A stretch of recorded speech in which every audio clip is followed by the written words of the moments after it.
Hi guys, welcome to my YouTube channel Study Ship with Shruti 2. This is Shruti Sahu, educational content creator on YouTube, pursuing my honors from University of Delhi. And let's get started with our today's video.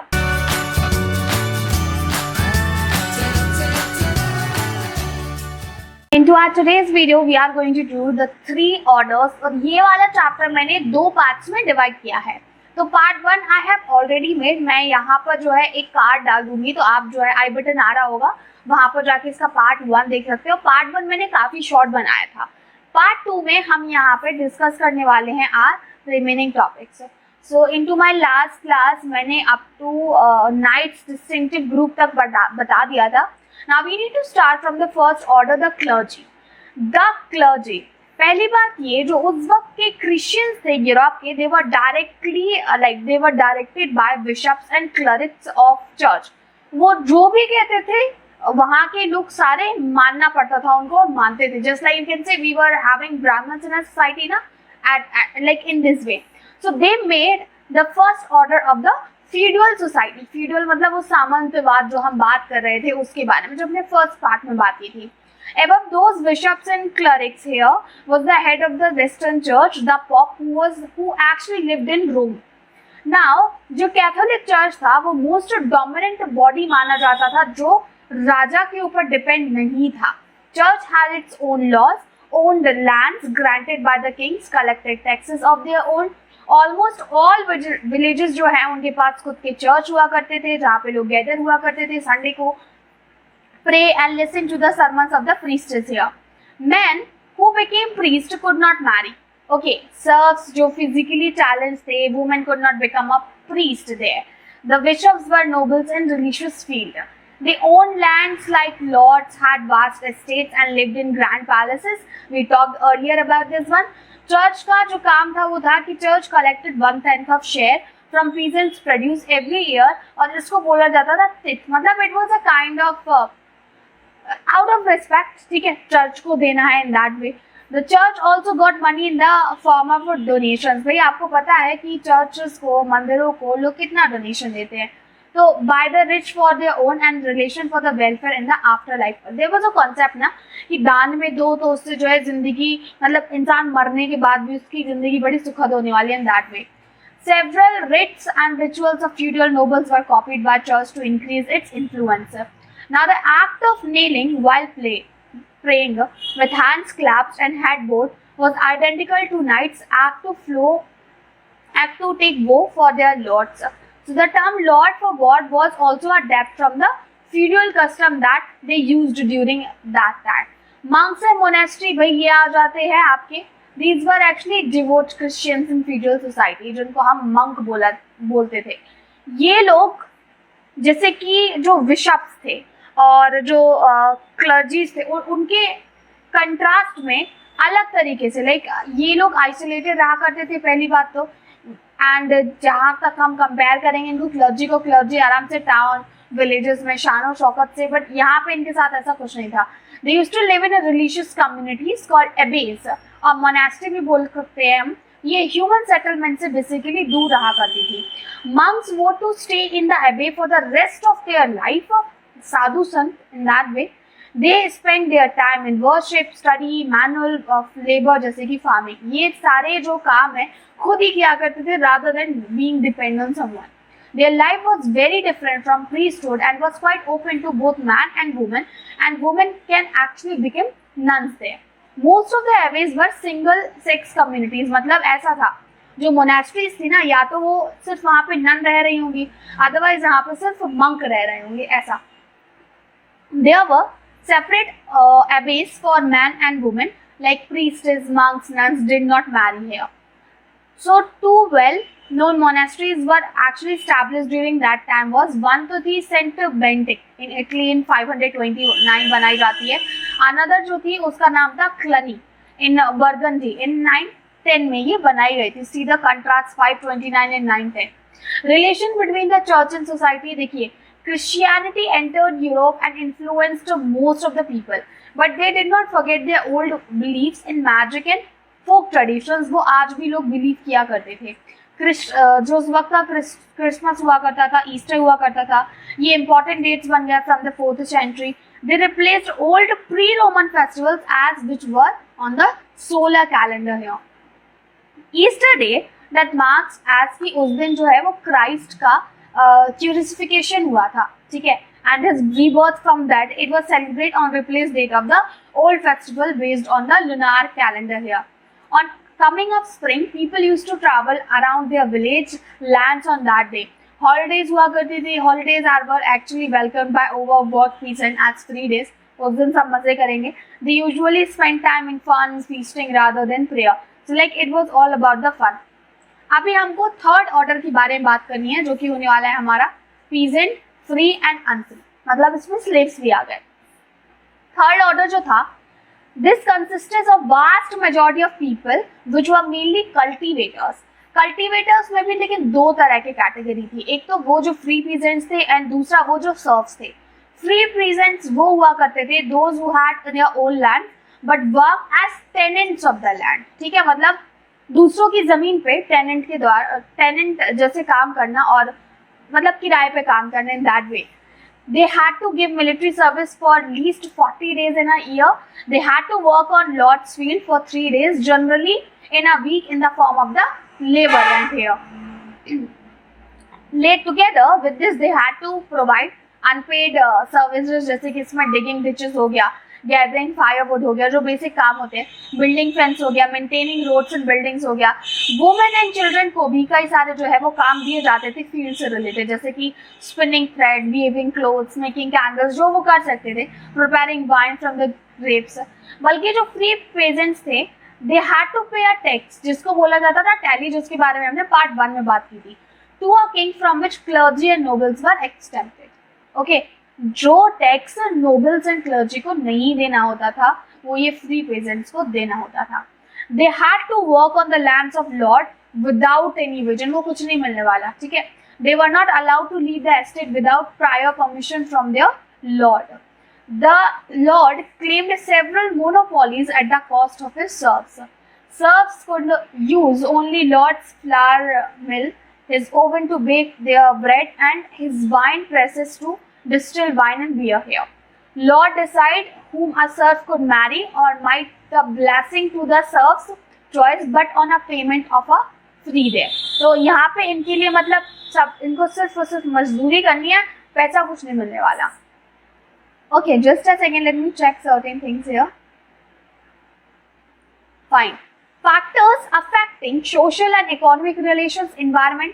देखिए उस वक्त 5th से 10th century के दौरान हम देखते हैं ज़्यादातर यूरोप जो है वो जंगलों से घिरा हुआ था, इसलिए लैंड जो है एग्रीकल्चर के लिए लिमिटेड थी. पीजेंट डिससेटिस्फाइड थे अपनी कंडीशन से, they could flee from operation and take refuge in the forest.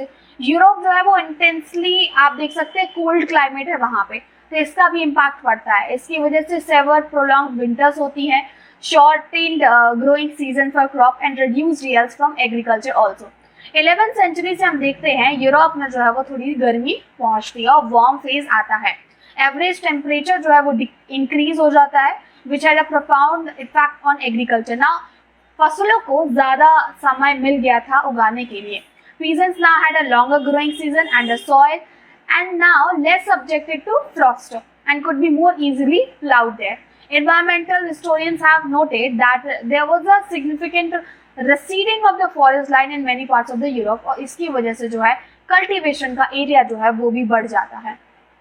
Land use, agriculture technology use की गई उस वक्त पीजेंट्स के द्वारा, लेकिन ये प्रिमिटिव थी. ऑफकोर्स उस वक्त इतना सब कुछ एडवांस नहीं था. वो लोग वुडन प्लाउ यूज किया करते थे, drawn by a couple of oxen there, which could only scratch the surface of earth instead of drawing full fertility of soil. तो इसकी वजह से this somewhere impacted the cultivation also. Field needed to be dug by hand regularly once in 4 years. तो मतलब 4 साल में एक बार तो हाथ से करना है, अदरवाइज वो लकड़ी के हल से इतना अंदर नहीं जाया करता था. और खेती में जमीन का मतलब जो हमारी मिट्टी है उसका ऊपर नीचे होना बहुत ज़्यादा ज़रूरी है अच्छी क्रॉप के लिए. Agriculture was therefore very labor demanding. An unproductive method of crop rotation was used in and the land was divided into 2 halves. तो एक जो है वो सर्दियों के लिए था, जहाँ पर जो है वीट उगाया जाएगा, ठीक है, ऑटम में, and another left fallow and vice versa. तो ऐसे वो लोग alternatively use किया करते थे. Rye was grown in another half. There was a system of destroying fertility of soil caused frequent famines also. Chronic malnutrition आता है, life of the poor became more difficult. जो lords थे, they were apprehensive to increase their income. तो however they want output from land. अभी इसका सारा का सारा अगर वजन पड़ता था तो वो थे हमारे peasants, उनके ऊपर तो more than a legal time उनको काफी ज्यादा ऑप्रेस भी किया जाता था.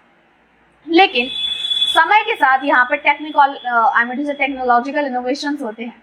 Technological changes in the fields of agriculture. Let's see 11th century के दौरान जो है हम कुछ चीजें देखते हैं बदलती हैं. पहली बात ये हेवी आयरन टिप भी जो प्लाउ है वो यूज किए जाने लगे and mould boats replaced old wooden equipments. तो इससे जो प्लाउ है वो ज्यादा अंदर तक जाती थी जमीन को कुरेदते हुए और this actually help in getting the nutrition to the soil also. क्योंकि देखिए इट्स जस्ट दैट कि मान लीजिए ये मिट्टी है, ठीक है, वी आर कंसिडरिंग दिस मिट्टी, अगर यहीं तक जा पा रही है तो अंदर वही ऐसे ऊपर ही होती रहेगी. अंदर तक तो जा ही नहीं रहा ना वो हल, और तब तक अंदर तक नहीं जाएगा तो मिट्टी ऊपर नीचे कैसे होगी अच्छे से. दूसरा, shoulder harness replaced neck harness of animals that allow animals to wield greater power. Use of iron horseshoes prevented foot decay of horses also.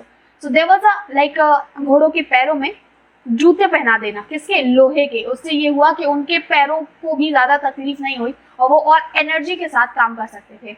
There was an increased use of a wind and water energy for agriculture. All over Europe, wind and water powered mills were established for the purpose of grinding corn and pressing grapes there. There was an introduction of 3-field system for land use in replace of the 2-field system. मतलब अब जमीन को 3 हिस्सों में divide किया जाने लगा, उन तीनों में जो है अलग अलग तरह की क्रॉप को ग्रो किया जाने लगा. और इट वाज लाइक कि जैसे 3 हिस्से हैं, इन दोनों में अलग अलग तरह की क्रॉप, देन लेटर फिर जो है इन दोनों में की जाएगी. तो लाइक एक एरिया को कुछ टाइम के लिए छोड़ दिया तो इससे प्रोडक्टिविटी बढ़ी. We see that they could grow wheat or rye in autumn in one field. Then in second field they could grow peas, beans and lentils during spring and could grow oats and barley for horses also. Third field was left fallow and by that they can rotate the use of all 3 fields every year. With the improvement in agriculture and technology, there was an instant enhancement in food produced from every unit of the land. The greater use of plants like peas and beans का जो है वो इस्तेमाल बढ़ गया क्योंकि ये Europeans के प्रोटीन डाइट में शामिल थी and better source of fodder for animals too. अब जो कल्टिवेटर्स थे they produce more foods from the small land. The average holding of peasants farm shrank from 100 acres to 20 to 30. क्योंकि भाई 100 एकड़ वाली जो जमीन पहले जितना प्रोडक्ट दिया करती थी अब वो 20 से 30 भी दे देती थी. So we see small holding reduce the requirement of labor, could be efficiently cultivated which gave rise to peasant for other creative activities. During the 11th century, the personal bonds जो हैं, जो feudalism के थे, वो भी weak होते जा रहे थे. Lords asked for rents in cash instead of kind. Also, like you don't need to give a service, आप पैसे दे दो, ठीक है, अपने टैक्स के बदले में जो रेंट आपको देना है उसमें आप मेरे गार्डन में काम मत करो, अगर नहीं करना है तो मुझे कैश दे दो. So peasants found it easy to sell their crops to traders. They increased the use of money, begin to influence prices, which become higher in times of the poor harvest also. There was a fourth order also, but the chapter is 3 order only. New towns and town people we need to discuss here. Advent of the new agriculture technology ये था कि growth होती है agriculture की, जिसकी वजह से population में भी जो है इंक्रीमेंट देखने को मिलता है, साथ ही साथ ट्रेड बढ़ता है और टाउन्स भी बढ़ते हैं. पॉपुलेशन यूरोप की 42 मिलियन थी, कब 1000 में ये 62 मिलियन हो जाती है अराउंड 1200 में एंड 73 मिलियन 1300 में. Due to better food the life span भी इंक्रीज हो गई लोगों की. एवरेज यूरोपियन अब जो है वो 10 साल ज्यादा जी सकता था 13th सेंचुरी में in comparison to the 8th century and that was good. Growth of population resulted into the development in towns in Roman Empire. Peasants लेकिन needed a place to sell their surplus produce and buy tools and clothes. इसकी वजह से जो उनकी holding regular fair है वो भी बढ़ जाता है, स्मॉल टाउनशिप भी बढ़ी.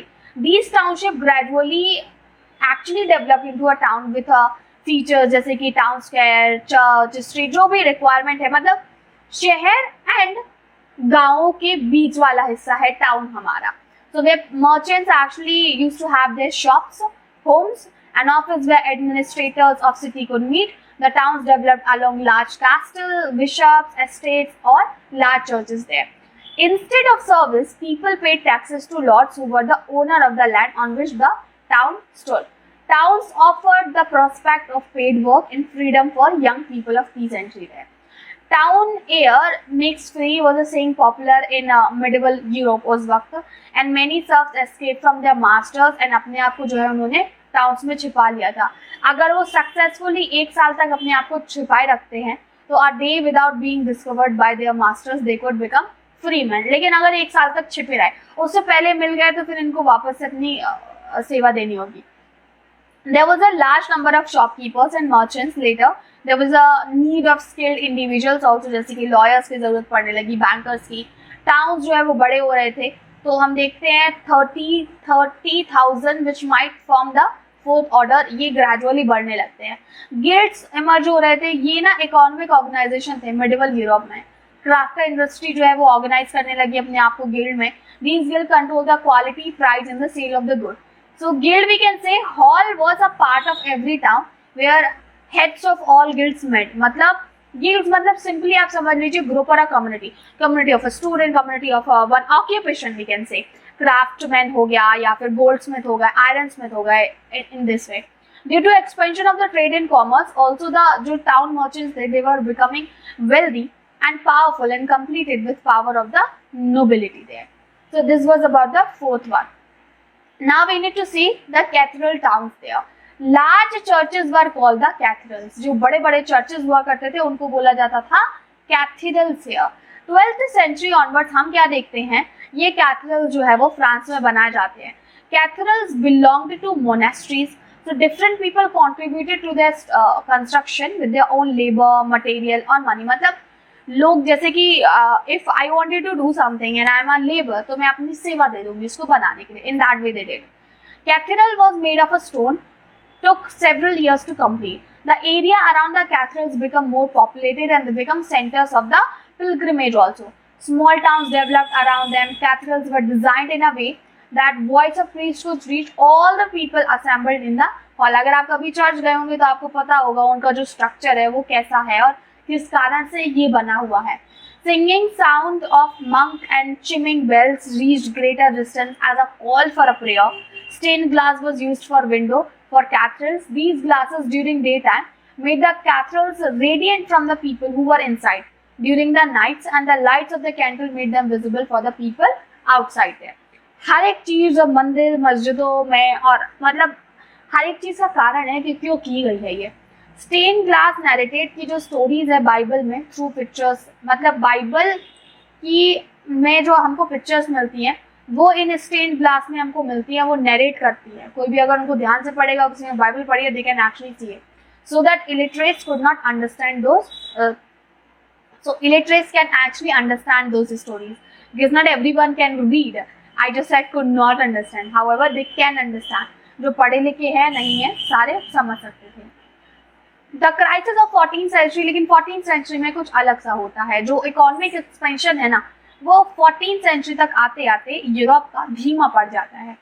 13th सेंचुरी में हम देखते हैं कि जो वार्म समर्स है वो आती हैं और वार्म समर के बाद जो है ये बिटरली कोल्ड समर्स आती हैं. Seasons for growing crops were reduced by a month now. Storms, oceanic flooding destroyed many farmland and that reduced the income in taxes for government also. Population growth caused a shortage of resources and the immediate result was famine there. अब चूंकि famine आया तो trade जो है इससे बुरी तरीके से हिल गए. Now, trade was hit by a severe shortage of metal money because of the shortfall in the output of a silver mines in Austria and Serbia.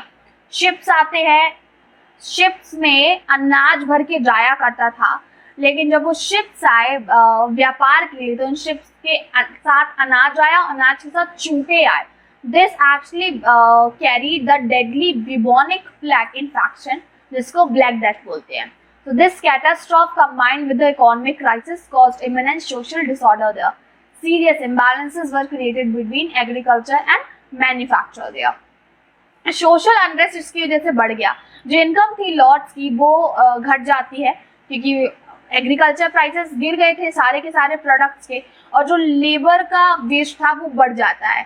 In desperation they try to give up the money contracts and revive labour services once again. And इसका जो है भयंकर तरीके से opposition किया गया सारे peasants के द्वारा, इंक्लूडिंग जो बेटर एजुकेटेड थे एंड प्रॉस्परस वन थे वो।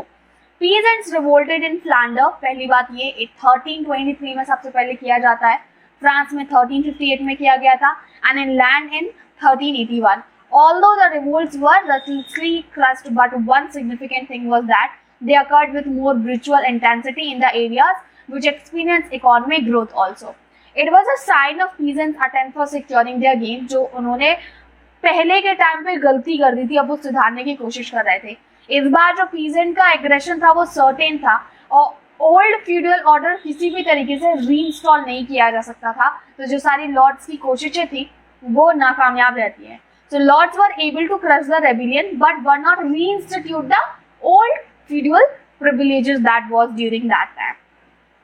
Political changes between 15th and 16th century, development होता है political sphere में, that was parallel to the social process also. 15th and 16th century के दौरान there was the emergence of triumphant rulers in Europe that was stimulated by the social changes. 13th-14th century में हम देखते हैं feudal system काफी ज्यादा बर्बाद हो चुका था और वीक हो चुका था। Powerful new states economic changes जो है वो सिग्निफिकेंटली प्लेस कर रहे थे यूरोप में। हिस्टोरियंस जो हैं वो इनको जो है वो न्यू मोनार्क बोलते हैं, जैसे कि किंग आते हैं Louis 11 in France, okay, and Maximilian in Austria, Henry 7 in England, and Isabel and Ferdinand in Spain were absolute monarchs there. They started the process of organizing standing army, मतलब एक permanent bureaucracy and national taxation in Spain and France begin to play a role in European expansion overseas there.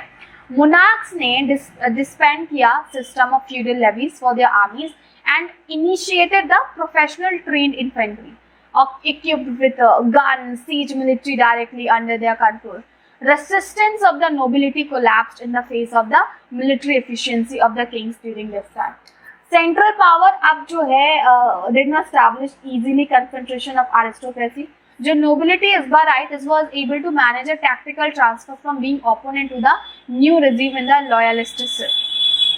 The king was at the center with an elaborate courtier society, network थे of patron client relationship, मतलब चीजें काफी ज्यादा systematically हो रही थी and were not that much oppressive as they used to be during 8th century. All rulers powerful or weak required the assistance of those who control power, which could be arranged and acquired by the way of money. Merchant, bankers, ये भी important role play कर रहे, धीरे धीरे grow कर रहे थे, because they could solve the problem of money for the kings by lending it to them. Therefore, got easy access to the royal court. King thus made for non-feudal constituents in the state scheme, and the later history of France and England जो है वो इन्हीं changes की वजह से gradually shape करती है। So this was whole thing that we discussed into this chapter, and that was actually extremely important to discuss. The three orders जिसमें हमने 8th से लेके 14th सेंचुरी तक जो चेंजेस उस वक्त प्लेस किए, बल्कि 16th सेंचुरी तक जो 8th से, ठीक है, जो चेंजेस प्लेस किए हमने उनके बारे में बात की। I hope that you people have understood. अगर कोई डाउट है ना तो मुझसे कमेंट सेक्शन में पूछ लेना या फिर इंस्टा पर टेक्स्ट कर लेना। नोट्स आपके जल्दी जो है मेरे वेबसाइट पे अवेलेबल हो जाएंगे। ये है मेरी वेबसाइट स्टडीशीट का थी, और जैसे ही अवेलेबल होंगे ना इसी वीडियो के कमेंट सेक्शन में कमेंट पिन कर दूंगी ताकि आप लोग जो है वहाँ से नोट्स इजीली ले सको। Thank you so much for watching it. Let's meet in to our next video. Until then bye bye.